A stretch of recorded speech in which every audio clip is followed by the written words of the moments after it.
아멘. 할렐루야. 하나님이 지금 이 시간에 임재해 계십니다. 하나님은 우리에게 은혜 주시기를 기뻐하시고 복 주시기를 아주 기뻐하십니다. 우리 옆 사람에게 하나님은 당신에게 큰 복을 주십니다. 아멘. 경건을 라틴어로는 피에타스라고 합니다.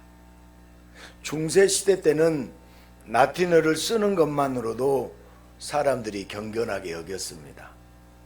라틴어를 거룩한 문자라고 생각했기 때문입니다. 그리고 라틴어는 멋있기도 합니다. 또한 방언도 잘할 수 있습니다. 카렌스 카니발, 카렌스 카니발, 카렌스 카니발 에쿠스. 에쿠스가 라틴어예요. 멋있는 방언이었습니까? 그런데 라틴어를 잘한다고 경건해지지는 않습니다. 예수님을 잘 아는 자, 예수님을 사랑하는 자가 경건한 사람이에요. 예수를 잘 아는 자가 거룩한 사람입니다. 오늘 말씀을 듣고서 예수님을 깊이 알아 경건한 성도들이 되시기를 예수님의 이름으로 축복합니다. 요즘 인기 있는 스포츠 선수들을 꼽으라면 손흥민이나 또 안세영, 신유빈 등등의 이름이 나올 것입니다. 프리킥을 차기 전 공과 골대를 바라보는 손흥민의 멋진 모습, 또 한 해 동안 10개가 넘는 국제대회에서 우승하기에 배드민턴 라켓을 들고 상대 코트를 바라보는 배드민턴의 여제 안세영의 모습, 또 삐약이라고 귀엽게 불리지만 탁구 테이블 위에서만큼은 매의 눈을 번뜩이는 탁구 요정 신우빈의 모습을 우리가 볼 수 있습니다. 소위 월드 클래스들이 경기에 임하는 모습은 신중함을 넘어 경건하기까지 합니다.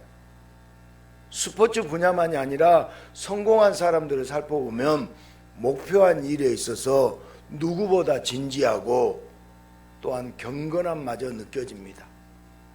보통 경건이라는 단어를 신에 대한 충성이나 도덕적 의무를 지키는 마음으로 사전은 말하고 있습니다.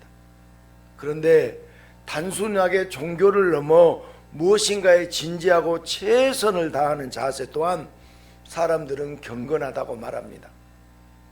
다시 말하면 경건하지 못한 자, 뭔가 충실하지 못하고 진지함이 없는 자는 성공할 수 없습니다. 그렇게 본다면 경건이라는 것은 종교적인 영역만이 아니라 모든 삶의 영역에서 필요하지 않을까요? 이 경건함이 중요하니까 오늘 요한의 제자들도 예수님을 향해서 왜 금식하지 않느냐고 금식에 대해서 논쟁을 하고 있습니다. 요한의 제자들은 예수님과 제자들에 대해서 호의적이기도 하고 또한 적대적이기도 합니다. 요한의 제자 중 상다수가 예수님에게 넘어갔기 때문에 적대적인 감정이 있겠죠. 또한 바리새인 등과 같은 기존의 종교 기득권자들이 아닌 신흥 세력이라는 점에서 호의적인 감정도 있었습니다. 그런 요한의 제자들이 예수님과 제자들 향해 보다 못해 한 말이, 우리도 하고 바리새인들도 하는데 제발 금식 좀 해라, 전통 좀 따라라 하는 거였습니다.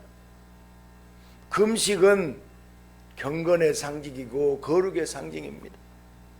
요한의 제자들이 볼 때 먹고 마시는데 정신이 없는 예수님과 예수님의 제자들은 전혀 경건하지 못하고 종교적이지 못합니다. 그런데 예수님의 대답은 동문서답, 너무나 엉뚱합니다. 따로 우리만의 경건의 훈련 방법이 있다든지, 우리도 나름대로 경건해지기 위해서 어떤 노력을 하고 있다든지, 예수님은 이런 대답이 아니라 혼인집 이야기를 하고 신랑 이야기를 하고 포도주와 가죽부대 이야기, 생배와 헌혼 이야기를 두서없이 말씀하십니다. 늘 먹고 마시는 데에만 최선을 다하는 것 같고 날로 먹으려고만 하는 예수님과 예수님의 제자들에게 같은 종교인으로서 금식을 통하여 경건한 모습을 보여달라고 요한의 제자들이 질문하는데 왜 예수님은 동문서답만 하고 계실까요? 기왕이면 경건한 모습을 백성들에게 보이자는 게 나쁜 것도 아니지 않습니까? 성경에 기록된 금식 논쟁을 통하여 예수님은 어떤 진리를 말씀해 주려고 하는지 오늘 말씀에 우리가 깊이 생각해보고 귀 기울여 보십시다. 사람은 원래 경건했다가 속되게 바뀌었을까요? 아니면 속되게 태어나서 노력으로 경건하게 되는 것일까요? 하나님이 창조하신 처음 사람은 경건하고 거룩했습니다. 새벽 기도, 철야 기도, 금식 기도를 철저히 하지 않았어도 하나님이 함께 하시며 경건하도록 해주셨어요. 늘 경건하고 거룩한 가운데 매일매일 행복한 삶이었습니다. 그러나 인간은 하나님이 경건하게 해주시는 것이 아니라 내가 경건해지고 싶어서, 내가 거룩함과 구원의 주체가 되고 싶어서 마귀가 꼬드기는 대로 선악과를 따먹고 말았어요. 그리고 타락한 인간은 경건을 위해서 온갖 수행을 한다지만 어느 한쪽 모습만, 어느 한 시점만 경건해 보일 뿐 전혀 경건하지 않고 별로 거룩하지 않고 그렇게 구원받지 못해서 지옥의 운명이 결정된 참담한 인생을 비참하게 살아가고 있을 뿐이었습니다. 금식은 경건의 비밀 중 하나였습니다. 음식을 먹으면 정욕이 올라와서 경건을 유지하기 힘들기에 욕망을 억누르고 죄악을 물리치려는 처절한 몸부림이 바로 금식이에요. 금식은 구약에서부터 이어져 내려오는 전통으로서 바리새인들에게 있어서 금식은 경건의 원천이었습니다. 육체적 욕망이 없는 무아의 지경에서 거룩한 시간을 보내며 경건을 유지하려고 무척 애를 썼습니다. 그렇게 경건의 자격과 조건을 금식이 충족시킴으로써 경건에서 거룩해지고 거룩에서 구원에 이르는 종교적인 공식이 있었기에 바리새인들도 요한의 제자들도 금식에 힘을 썼습니다. 그런데 왜 예수님의 제자들은 예수님 당신은 왜 금식하지 않느냐고 비난받을 수밖에 없는 그런 상황이에요. 이런 요한의 제자들, 바리새인들과 백성들의 이해가 안 되는 질문에 예수님은 정확하게 대답해 주십니다. 혼인집에서 신랑이 있는데 먹고 마시고 즐거워해야지 왜 금식하느냐. 신랑이 오지 않는, 메시아가 오지 않는 구약 시대에는 애통해하면서 신랑이 오시기를, 메시아가 오시기를 간절히 기다리며 금식했겠지만 지금 신랑이 왔는데, 메시아가 왔는데, 구원자가 왔는데 왜 금식하느냐고 정확하게 답변해 주십니다. 사람들은 음식을 끊어서 육체적 욕망이 없는 무아의 지경을 통해서 경건해지는 줄 알아요. 죄와 싸우려 하면서 천국의 좋은 자리를 차지할 수 있으리라 생각하며 무아의 경지에서 시간을 허비하는 불교의 승려들처럼 바리새인도 요한의 제자들도 금식에 목을 메고 있었습니다. 그러나 경건은 예수님께 달려 있습니다. 거룩은 예수님께 달려 있습니다. 신랑, 곧 구원자가 오셔서 경건하지 못한 자를 경건하게 해주시는데 어린 양의 혼인잔치, 신랑이 혼인잔치를 열었는데 왜 금식을 해야 하느냐? 여러분 잔치집에서 금식하면 이상하잖아요. 예수님은 단호하게 그럴 수 없다고 분명하게 가르쳐 주십니다. 예수님은 죄의 문제를 해결하는 신랑, 죄인을 찾으러 오신 신랑이세요. 예수님은 이 땅에 의로, 거룩으로, 구원으로 오셨고 부정한 죄인들을 정결하게 하고 경건하게 만들어 주시려고 예수님이 오셨어요. 예수님이 오셨기에 경건해지기 위해 더 이상 금식이라는 수단이 필요하지 않습니다. 오늘 예수님의 말씀은 너희를 경건하게 하고 너희를 거룩하게 하고 너희를 의롭게 하는 것은 금식이 아니다. 바로 내가 너희를 의롭게 한다. 거룩하지 못한 자를 거룩게 하신 분이 예수님이세요. 불의한 자를 의롭게 하는 분이 예수님이세요. 경건하지 못한 자를 경건하게 하는 그런 사람으로 만들어주기에 온 신랑이라고 예수님은 경건하지 못해서 애통해하는 자에게 똑똑하게 가르쳐주고 계십니다. 오직 하나님만이 인간을 경건하게 거룩하게 만들어줄 수 있어요. 그래서 하늘의 하나님이 이 땅에 내려오셨잖아요. 하늘의 하나님이 인간의 몸을 입고 이 땅에 내려오셨어요. 예수님은 하나님의 본체이고 이 땅에 오신 하나님이십니다. 금식하라고 율법을 주신 분도 예수님이고 이제는 금식하지 말고 기뻐하고 즐거워하도록 율법을 해석하시고 이루신 분도 바로 누구라고요? 예수 그리스도이십니다. 예수님만이 하실 수 있는 메시아의 구원사역으로 40일, 40년 평생 금식으로도 경건해질 수 없는 자가 경건해지고 거룩해지고 구원받게 되었습니다. 예수님만으로만 거룩해지고 예수님만으로만 구원을 받을 수 있습니다. 모든 인간을 경건하게 거룩하게 만들어 주셔서 심판받을 죄인들을 구원해 주시려고, 지옥에 갈 자들을 천국으로 인도해 주시려고, 태초부터도 이 땅에 오셔서도 죽으셔서 부활하셔서 승천하사 지금까지도 쉬지 않고 예수님은 역사하고 계세요. 그런데도 예수님이 이 땅에 오셨을 때 미련한 인간들은 예수님을 맞이하지 않았어요. 오늘날도 마찬가지잖아요. 예수가 구원자다, 예수님만이 거룩하게 한 자다고 해도 사람들은 예수를 받아들이지 않습니다. 금식하고 있기에 나는 경건하다고 자랑하며 오히려 왜 당신은 금식도 안 하냐고 금식하지 않은 예수님을 비판하고 비난하다가 결국 경건해질 수 있는 유일한 길, 예수님을 죽이기까지 이르렀습니다. 신부를 찾으러 오신, 죄인을 구원하신 예수님 외에는 죄로 물든 인간이 경건해질 방법이 없는데, 그 유일한 구원자 예수님, 유일하게 경건하게 하신 분을 향하여 경건하지 못하다고 손가락질을 하면서 인간들이 핏대를 세울 때 예수님은 얼마나 어이가 없고 얼마나 화가 나고 얼마나 속상하셨을까요?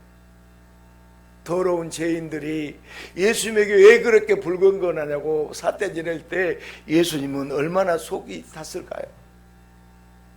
그럼에도 예수님은 그런 패역한 죄인들을 경건하게 해주시기 위해서, 심판받을 자를 구원해 주기 위해서 예수님도 금식하셨어요. 예수님은 공생에 곧 속죄 시기를 시작하기 전에 광야에서 40일 동안 금식하셨잖아요. 앞으로 감당하실 힘든 사역의 준비를 위해서 좀 더 경건해지기 위해서 금식하신 것이 아니에요. 40일을 금식하셨는데도 인간이 넘어질 수밖에 없는 세 가지 시험, 지난번에 말씀드렸잖아요. 그 세 가지 시험을 다 이기시고 내가 이겼으니 너희도 이긴다고, 내가 이겼으니 너희는 면제라고, 내가 이김으로 너희는 경건하게 하리라고 하신 구원의 선포를 위한 금식이었어요.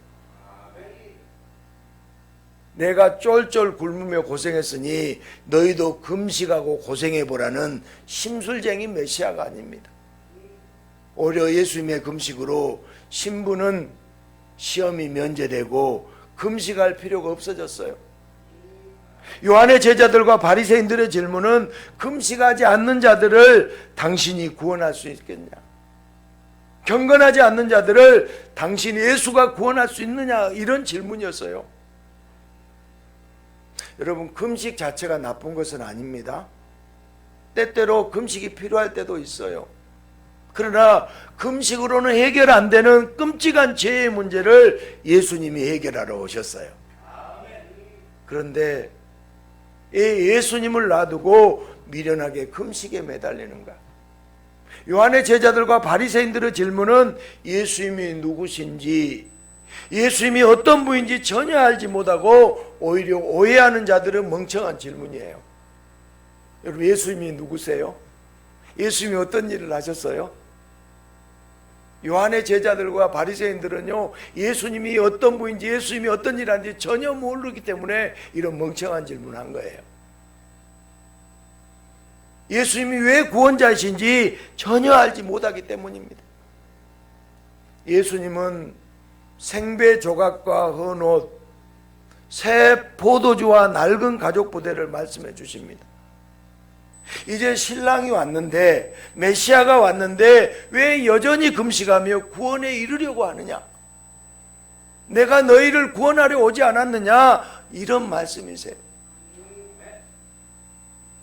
예수님을 인간들의 전통 금식에 집어넣을 수 없습니다. 새 포도주가 부대를 터뜨리면 누구도 구원받지 못합니다. 이제 더 이상 금식으로 경건해지지 않고 구원에 이르지 않습니다. 예수님이 경건하게 해주십니다. 예수님이 거룩하게 해주십니다. 예수님만이 죄를 사하는 권세를 가진 구원자예요. 예수님이 경건의 근원입니다. 우리가 경건을 오야 경건이 무엇입니까? 예수님 자체가 경건이에요. 예수님이 거룩입니다. 예수님이 누군지 아는 것이, 정확히 아는 것이 경건이에요. 경건한 자의 기도는 금식을 위한 기도가 아니라 내가 예수님을 모른다고 구원자 예수님을 알게 해달라는 기도예요. 아멘. 우리가 금식을 40일하고 금식을 한다고 해서 거룩해지는 거 아니에요.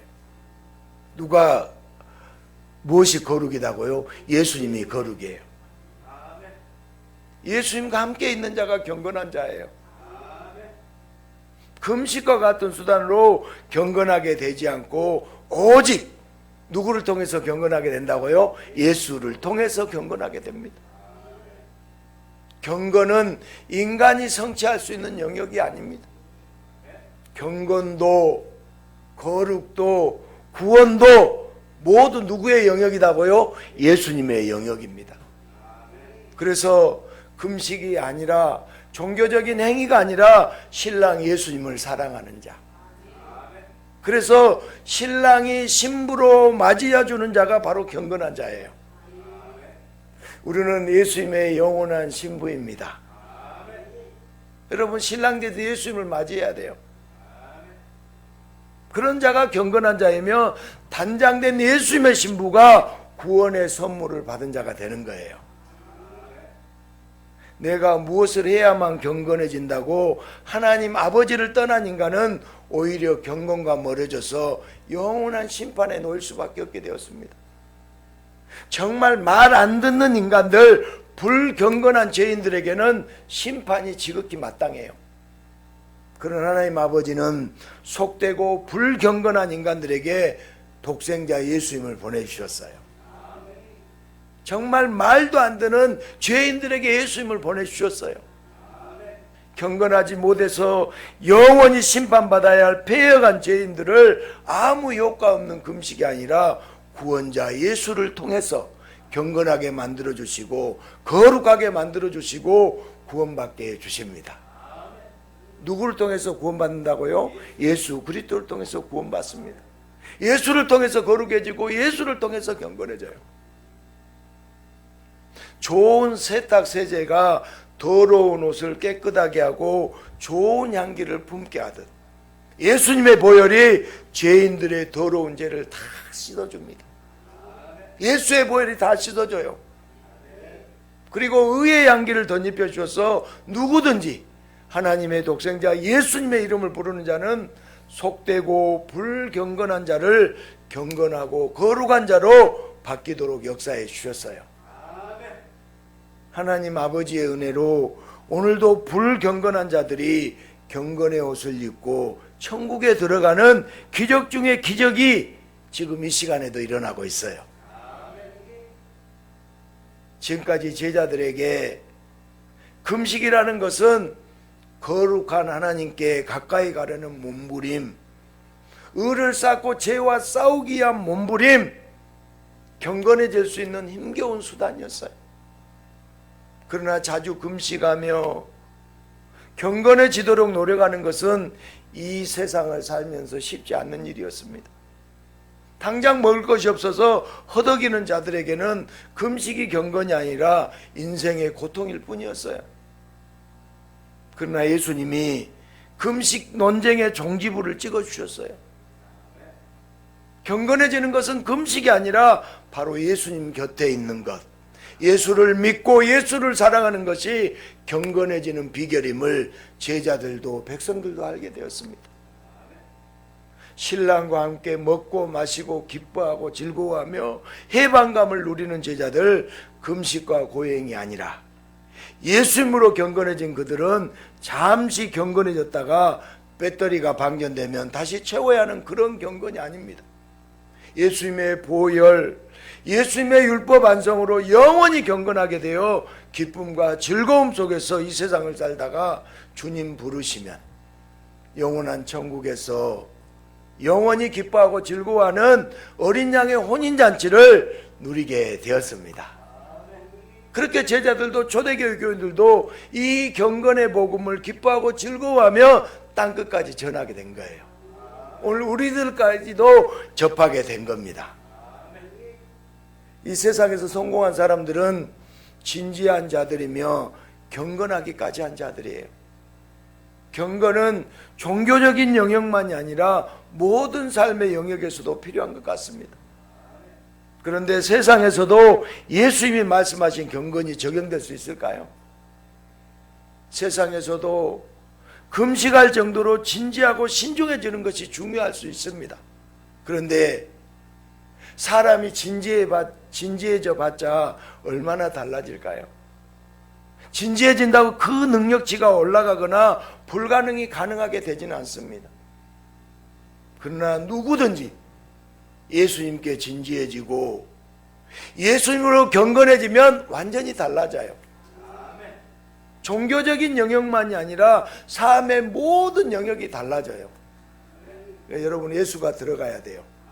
예수를 알아야 돼요. 그러면 삶이 새로워지고 삶이 달라져요. 고행을 하고 힘들게 사는 것이 아니라 예수를 알면 누리는 기쁨과 즐거움 속에 살아가게 되는 거예요.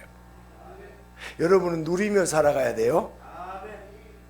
부족하지만, 연약하지만, 넘어지고 실수하지만, 그러나 연약할수록 더 크게 역사하시는 예수님의 은혜로 인하여 내가 집중하지 못하고, 내가 진지하지 못하고, 내가 경건하지 못해도 예수님의 은혜, 예수님의 도우심으로 손흥민과 안세영과 신유인보다 더 진지한 인생, 더 경건한 인생, 더 복이 가득한 인생, 영원한 잔치를 누리는 기쁨의 인생이 됩니다. 우리 로마서 5장 6절 말씀을 한번 봐보겠습니다. 같이 한번 읽을까요? 시작.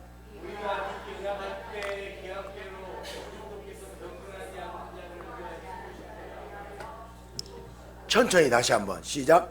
우리가 아직 연약할 때 기약대로 그리스도께서 경건하지 않는 자를 위하여 죽으셨도다. 아멘. 오늘 경건하지 않는 자를 위하여 죽으셨다. 경건하지 못할수록 경건하게 해주시는 예수님이세요. 그 예수를 믿는 자는 예수님으로 경건하게 되어 언제나 어디서나 기쁨으로 살겠지만, 예수를 믿지 않는 자는 진지하게 산다고, 금식하며 산다고 발버둥 치다가 끝내 영원히 웃지 못하고 경건하지 못한 자가 갈 곳 지옥을 피할 길이 없어요.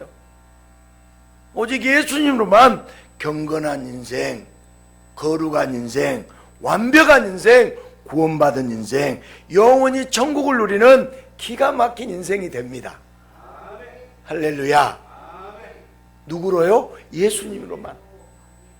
누구로 경건한 인생이 된다고요? 예수님으로. 누구로 완벽한 인생이 된다고요? 예수로요. 영원히 천국을 누리는 기가 막힌 인생이 예수님을 통해서 이루어집니다. 그래서 우리 예수 믿는 자는 경건한 자들이에요. 옆 사람 한번 쳐다보세요. 경건한 자들이에요. 주일마다 예배드리고 꼬박꼬박 11조 내고 밥 먹을 때마다 기도하고 사순절에 고난주간에 금식 때문에 성도가 경건한 건 아니에요. 성도는 전혀 경건하지 못한 사람들이에요. 전혀 거룩하지 못한 사람들이에요. 구원받을 자격이 한 사람도 없어요. 구원받을 자격 있는 사람 한번 손 들어봐요. 구원받을 자격이 하나도 없어요. 그러나 예수님의 신부이기 때문에 성도는 경건합니다. 새 포도주를 낡은 가죽 부대에 담듯 예수님의 복음을 금식과 종교적 행위, 종교적 전통으로 이해하는 자가 아니라 새 포도주를 새 가죽 부대에 담듯 예수님의 복음을, 예수님을 향한 믿음, 예수님을 향한 사랑, 오직 예수라는 부대에 담아야 돼요. 예수님으로 경건해진 자들, 예수님으로 새롭게 자든 자들, 그가 바로 예수님의 성도예요. 할렐루야. 그럼 우리가 이런 질문할 수 있어요. 그러면 목사님, 종교적인 행위, 예배도 필요 없고 기도도 필요 없고 찬양도 필요 없고 헌금도 필요 없고 금식도 다 필요 없습니까? 이런 질문이 나오잖아요. 그래요, 안 그래요?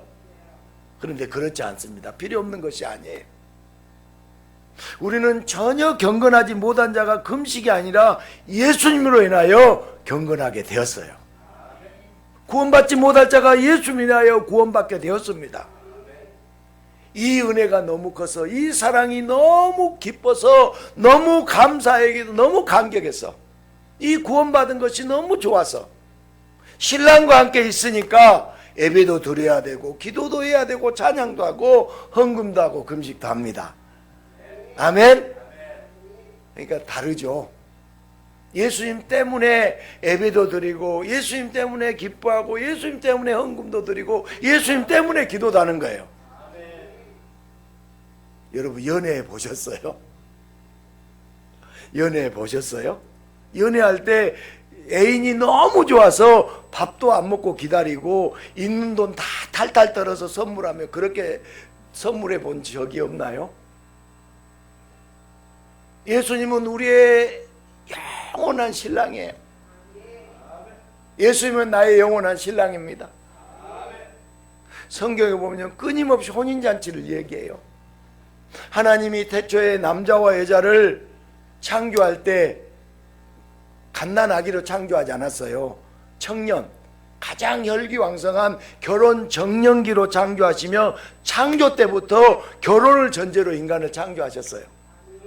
그리고 예수님이 신랑으로 이 땅에 오시는데 예수님께 내리는 성령의 모습이 비둘기예요.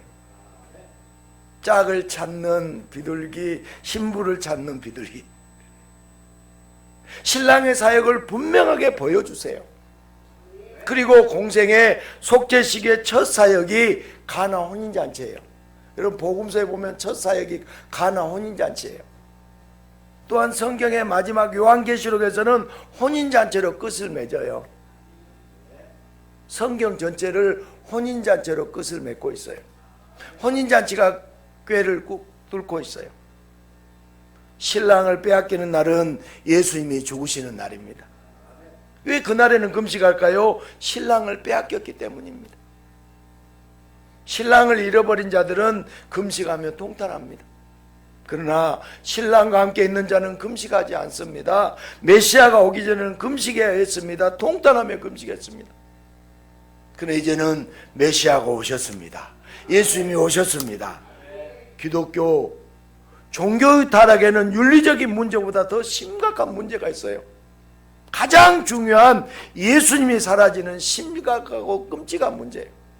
여러분, 가장 큰 문제가 뭔지 예수님이 없는 거예요. 금식을 많이 했다고 경건해질 수 없습니다. 구원을 받을 수 없어요. 그렇게 되면 공로주의가 돼요. 우리는 분명하게 알아야 돼요. 우리의 공로는 0이에요. 예수님의 공로가 100이에요. 아멘. 공로주의에 빠지는 것이야말로 기독교의 가장 끔찍한 타락이에요. 금식만 잘하면, 수행만 잘하면 예수님이 필요 없어지는 끔찍한 결과가 되기 때문이에요. 그렇게 되면 예수님은 그저 내가 내 공로를 당당하게 천국에 들어갈 때 천국의 문지기 받게 되지 않습니다. 예수님은 금식 논쟁을 신랑으로 답했어요. 금식이 아니라 신랑이. 예수님이 경건하게 하고 예수님이 거룩하게 하고 예수님이 구원해 주시는 분임을 오늘도 우리에게 분명하게 알려주고 계십니다. 아멘. 예수님이 거룩하게 해주십니다. 예수님이 경건하게 해주십니다. 예수님이 구원해 주십니다. 금식으로 경건해지지 않듯이 기도로 경건해지는 것도 아니에요. 기도하려고 작정했는데 잠이 쏟아진다면 그것은 하나님의 은혜예요. 내가 이렇게 작정하고 내가 이렇게 기도해서 내가 경건해졌으니 합당한 복 달라고, 문제 해결해 달라고, 병 고쳐 달라고 기도하는 것 오히려 하나님의 영광을 가리는 일이 될 수 있습니다. 그래서 하나님은 사랑하는 자에게 때때로 잠을 주세요. 예수를 구하지 않으면 그냥 자는 게 더 예쁘다고 말해요. 이제 우리의 기도도 바뀌어야 돼요. 기도했다고 기도 행위 자체가 효험과 능력이 있는 건 아니에요. 기도는 예수님을 더 알고 싶어서 예수님과 더 가까워지고 예수님과 사귀는 시간이 기도예요. 예수님으로 인하여 경건하지 못한 자가 경건하게 되는 것을 기뻐하고 감사하는 시간이 바로 기도입니다. 내게 필요한 무언가를 요구하기 위해서가 아니라 예수님이 좋아서, 예수님이 너무나 좋아서 예수를 사랑하니까 우리는 기도하는 거예요. 경건하지 못한 자를 경건하게 만들어주시는 예수님의 크신 사랑이 우리의 눈앞에 있는데도 예수님을 더 깊이 알지 못해서 금식했으니까, 내가 헌금했으니까, 주일 성수했으니까, 헌신하고 봉사했으니까 나는 경건해졌다고 은근히 내 공로를 내세우는 우리의 죄악을, 여전히 예수님보다 세상을 사랑하는 죄악을 우리는 회개해야 됩니다. 이런 죄가 가득하여 경건하지 못한 자인데도 그 죄를 다 용서하여 없애주신 예수님을 온 마음으로 사랑한다고, 예수님을 온 마음으로 사랑한다고, 예수님을 더 깊이 알게 해달라고 우리는 기도해야 됩니다. 너무나도 부족한 나를 경건하게 만들어주신 예수님께 감사해야 합니다. 내가 이만큼 기도했다고 자랑하는 것이 아니라 예수님이 너무 좋아서 예수님을 사랑해서 내 죄를 회개하고 예수님 알기를 구하고 경건케 해주시는 예수님께 감사기도할 때 예수님은 우리가 구하지 않는 것까지도 다 응답해 주십니다. 미련한 금식이 아니라 이렇게 달라진 기도로 날마다 예수님과 함께 경건하게 살아가시기를 예수님의 이름으로 축복합니다.